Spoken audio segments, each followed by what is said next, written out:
అన్నా ఫస్ట్ మీకు తెలిసింది సిఏకి అనుకూలంగా ఓటేసింది ఎవరన్నా? వైకాపా ఎంపీలో మీకు వీడియో పెడతా.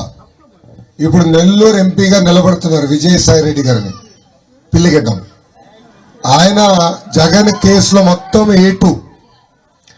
ఆయన ఏంటంటే రాజ్యసభలో మాట్లాడుతూ సంపూర్ణ మద్దతు మేము తెలుపుతున్నాం అని చెప్పాడు. అంటే ఆనాడు తెలీదా వాళ్ళకి?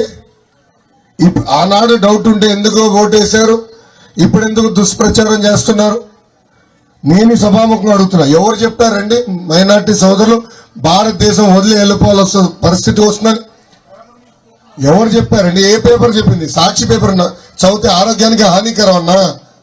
సాక్షి పేపర్ చదివితే ఆరోగ్యానికి హానికరం, సాక్షి టీవీ చూస్తే మన గుండెపోటు వస్తుంది. దయచేసి రెండు చూడదు, అది ఫేక్ న్యూస్. ఎవరు చెప్పలా, మోడీ గారు చెప్పలా, పవన్ అన్న చెప్పలా, బాబు గారు చెప్పలా. దయచేసి దుష్ప్రచారం నమ్మద్దు. నేను చెప్తున్నా, మీరు అడిగారు, తప్పనిసరిగా పెద్దలు చెప్తాను. సరైన వేదికలో హామీ కూడా ఇప్పించే బాధ్యత నాది. మీరు అది క్లారిటీగా ఉండండి.